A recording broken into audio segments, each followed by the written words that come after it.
আসল অপরাধী প্রান্তিক জ্ঞান ফিরতেই বলল কথা। সম্পূর্ণ জানতে ভিডিওটিতে একটি লাইক করে প্রথম থেকেই দেখতে থাকো।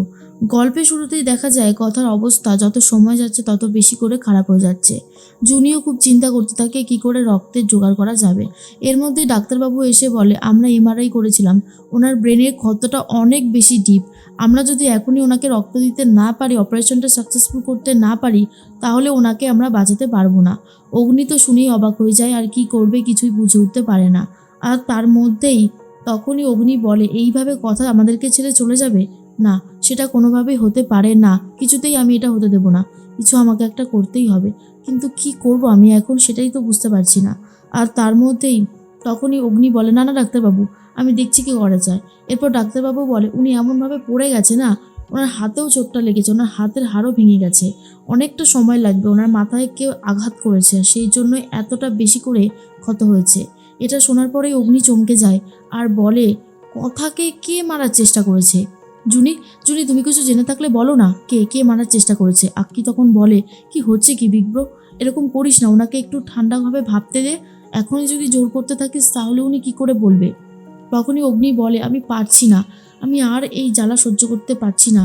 কথাকে এই রকম ভাবে যে মেরেছে তাকে তো আমি ছাড়বো না, আগে একবার কথা সুস্থ হয়ে যাক। এর মধ্যেই একে একে অনেকেই ফোন করে যে আমাদের এবি নেগেটিভ ব্লাড, আমরা আসছি। তখনই অগ্নি বলে, কোথা থেকে আসছে জিজ্ঞেস করতো, আমি গিয়ে নিয়ে আসছি, আমার আর ওয়েট সহ্য হচ্ছে না। এর মধ্যেই মিস্টার রয় চলে এসে বলে, আমি রক্ত দেব, আমার এবি নেগেটিভ ব্লাড আছে। কথাটা শুনে অগ্নি বলে, তাড়াতাড়ি আসুন আপনি। এরপর ডাক্তারবাবুর সামনেই নিয়ে যায় মিস্টার রয়কে, আর মিস্টার রয় তখন রক্ত দিচ্ছে কথাকে। অন্যদিকে ডাক্তারবাবু বলে, আপনি একদম ঠিক সময় এসেছেন, না হলে আমরা পেশেন্টকে কোনোভাবেই বাঁচাতে পারতাম না, খুব ভালো করেছেন আপনি। এরপর রক্ত দেওয়া হয়ে গেলে বেরিয়ে আসে মিস্টার রয় আর বলে, আপনি চিন্তা করবেন না, কথাকলি ম্যাডাম ঠিক সুস্থ হয়ে যাবে। আপনার স্ত্রীর জন্য আমি এইটুকু রক্ত দিতে পেরে আমি নিজেও খুব খুশি। এই কথাটা শোনার সাথে সাথেই ম্যান্ডিরা অবাক হয়ে যায়। আর তখন প্র্যাডি বলে, হ্যাঁ রে অগ্নি, বলছি মিস্টার রয় কী করে জানলো যে কথা তোর ওয়াইফ হয়? তখনই অগ্নি বলে, তুই তো জানিস মিস গোবর দেবীকে, উনি যদি কিছু করবেন ভাবে করেই ছাড়ে, ওনার জেদের কাছে আমি তো বারবার হেরে গেছি, পসিবল হয়নি লোকানোর জন্য, আর কি বলবো। এর মধ্যেই তখনই স্যান্ডি বলে, ব্রো আরও একটা ব্যাপার, তুই এমনভাবে রক্ত চেয়েছিস না সোশ্যাল মিডিয়াতে ভিডিওটা বানিয়ে, অনেকেই এখন জিজ্ঞেস করছে কথাগুলি আপনার ওয়াইফ কিনা, এই ব্যাপারটা নিয়ে কি বলবি বলতো? আর তখনই ম্যান্ডি বলে, তুমি এটা কেন করলে? এবার তো তোমার পাবলিক ইমেজটা অনেক বেশি খারাপ হয়ে যাবে এবি। আর তখনই অগ্নি বলে, দেখাই যাক না কি হয়, আমি এসব নিয়ে এখন এত ভাবছি না, কথা সুস্থ হয়ে ওঠাটা অনেক বেশি ইম্পর্টেন্ট।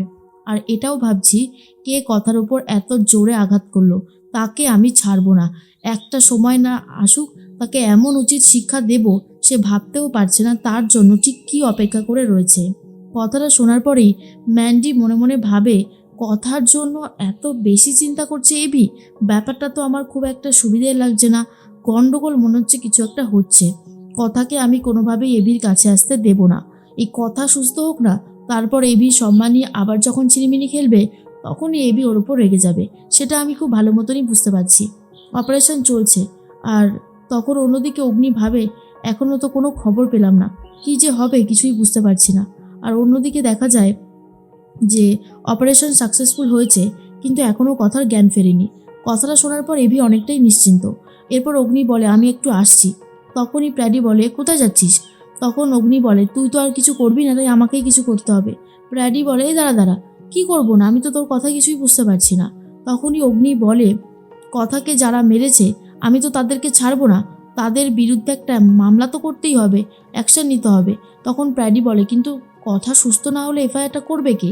অগ্নি তখন বলে, এফআইআর আমি করব, আর আমিই যাব কথার বাড়িতে কিছু সার্চ করতে, হতেও তো পারে অপরাধী কিছু প্রমাণ ছেড়ে গেছে। এরপর প্র্যাডি বলে, একে নিজে আমি কি করব, আরে কথাকে মিনিমাম সুস্থটুকু হতে দে। কিন্তু কোনো কথাই শুনতে চায় না অগ্নি, বেরিয়ে যায়, সাথে সাথে প্র্যাডি আর আক্কিও গেছে। এরপরেই ম্যান্ডি মনে মনে ভাবে, অগ্নি যেটা শুরু করেছে সেটা সত্যিই একটু অন্যরকম লাগছে। এত দিন ধরে ওকে দেখেছি, কোনোদিনও দেখিনি ওকে এত ব্যস্ত হতে, তবে আজ দেখছি একটু অবাকই হয়ে যাচ্ছি। এর মধ্যেই চলে গেছে বাড়িতে। কথাদের বাড়িতে গিয়ে তন্ন তন্ন করে তিনজন মিলে সার্চ করতে থাকে। কিছু জুতোর ছাপ পাওয়া যায়, কিন্তু প্র্যাডি বলে, এই জুতোর ছাপগুলো কি মিলবে আদৌ? তখন অগ্নি বলে, আরে এখানে তো আমারও জুতোর ছাপ আছে, আমি যখন কথাকে এখান থেকে রেস্কিউ করলাম তখন আমার জুতোর ছাপও এখানে চলে এসেছে। তারপরেই প্র্যাডি বলে সেটাই তো ভাবছি, কি করে সত্যিটা বার করা যায়। এরপরেই দূর থেকে ব্রেসলেট দেখতে পেয়ে গেছে অগ্নি, আর বলে টবের মধ্যে ওটা কি, এটা তো একটা ব্রেসলেট। এরপর প্যাডি বলে দাঁড়া দাঁড়া দাঁড়া, হাত দিয়ে তুলবি না। এরপর একটা রুমাল দিয়ে ওটাকে তুলেছে যাতে ফিঙ্গারপ্রিন্টটা না লেগে যায়। অগ্নি তখন বলে এটাই মনে হচ্ছে অপরাধীর ব্রেসলেট, বুঝলি তো। প্যাডি বলে এটাকে ভালো করে দেখতে হবে, আগের ফিঙ্গারপ্রিন্ট টেস্ট করে দেখতে হবে আমাদের রেকর্ডে, ক্রিমিনাল রেকর্ডে কাউকে পাওয়া যায় কিনা। অন্যদিকে প্রান্তিক বাড়িতে এসে দেখে তার হাতে ব্রেসলেটটা নেই। প্রান্তিক ভাবে যা, ব্রেসলেটটা কোথায় আবার খুলে গেল। উফ, কি যে হয় না, ব্রেসলেটটা আমি কথাদের বাড়িতে ফেলে আসিনি তো। না না, এটা হতে পারে না। এর মধ্যেই ফোন করেছে কার্তিককে আর বলে শোন কার্তিক, ওই বাড়িতে কারা কারা যাচ্ছে কি করছে সবটা নজর রাখ আর আমাকে জানাবি, মনে থাকবে তো। কার্তিক তখন বলে আচ্ছা গুরু। এরপরেই বলতে থাকে প্রান্তিক, জুনি তোমার কপালটা অনেক ভালো, তাই তুমি বেঁচে গেলে এই যাত্রায়, কিন্তু এর পরের বার আমি তোমাকে বাঁচতে দেব না, এমন উচিত শিক্ষা তোমায় দেব, মনে রাখবে। এর মধ্যে অগ্নিরা তো চলে এসেছে আবার হসপিটালে। তখনই নার্স এসে বলে ম্যাডামের জ্ঞান ফিরেছে, ম্যাডাম এখন রেস্ট নিচ্ছে আর ম্যাডামকে নর্মাল বেডে দেওয়া হয়েছে, আপনারা চাইলে দেখা করতে পারেন। অগ্নি তো কথাটা শুনেই খুব খুশি হয়ে যায় আর বলে প্যাডি, স্যান্ডি, ওর জ্ঞান ফিরেছে, আমি খুব খুশি হয়েছি যেভাবে কথা লড়াইটা চালালো। তখন ডাক্তারবাবু বলে একদমই তাই, পেশেন্ট খুব সাপোর্ট করেছে, ওনার যদি জোর না থাকতো তাহলে এই অপারেশনটা সাকসেসফুল নাও হতে পারতো, তাই বলছি উনি খুব হেল্প করেছে। কথাটা শোনার পরেই অগ্নি বলে যাক বাবা, ও যে সুস্থ হয়ে গেছে এটাই ভালো। জুনি তখন বলে চলো আমরা কথাকে দেখে আসি। তখনই অগ্নি বলে তুমি যাও, আমি পরে যাব, আসলে কথা এখন হয়তো আমাকে এক্সপেক্ট করবে না, তোমাকেই এক্সপেক্ট করবে, আর যাও দেখো কিছু বলতে পারে কিনা, যদি বলতে পারে তাহলে খুব ভালো, ও যদি অপরাধীকে চিনে থাকে এর থেকে ভালো কিছু আর হতেই পারে না। কথা মনে মনে এখন ভাবে আমাকে যে মেরেছে সে প্রান্তিক ছাড়া আর কেউ হতেই পারে না, কারণ আমার যতদূর মনে পড়ে ওর গলার আওয়াজ আমি শুনেছিলাম, আর ওর গলার আওয়াজ আমি খুব ভালো মতন চিনি। এর মধ্যেই জুনি চলে আসে আর দূর থেকে কথাকে দেখতে থাকে অগ্নি আর বলে তোকে আমি কিছু হতেই দিতাম না, তোর কোনো ক্ষতি হলে যে আমি মেনে নিতে পারবো না, আমি তোকে অনেক কষ্ট দিয়েছি, আমি সব কিছুর জন্য তোর কাছে ক্ষমা চাইছি। ম্যান্ডি তো শুধু নজর রেখেছে অগ্নির ওপর, অগ্নি কি করছে, অগ্নি কি ভাবছে, সব কিছু বেশ ভালোভাবে লক্ষ্য রেখেছে যাতে এই কথা আর অগ্নিকে আলাদা করতে পারে। এর মধ্যেই কথা প্রান্তিককে ধরে ফেলে আর বলে তুমি আমার মাথার পেছনে আঘাত করেছিলে জুনি ভেবে আমাকে, তাই তো, তুমি অন্যায় করেছো, এর শাস্তি তুমি পাবে। তখনই প্রান্তিক বলে প্রমাণ আছে কোনো, বলে আঙুলটা এমনভাবে মুচকে দেয়। তখনই অগ্নি এসে খুব মারতে থাকে প্রান্তিককে আর বলে আমার ওয়াইফের গায়ে হাত দেওয়ার সাহস তুই পেলি কী করে, বলেই খুব মারে। আর তখনই কথা বলে পাচক মশাই ছেড়ে দিন, ও তো শেষ হয়ে যাবে। তখনই পাচক মশাই বলে কথা, ও তোর গায়ে হাত তুলেছে, আমি ওকে ছাড়বো না। কথার প্রতি ভালোবাসা দেখে ম্যান্ডি তো সহ্য করতে পারে না।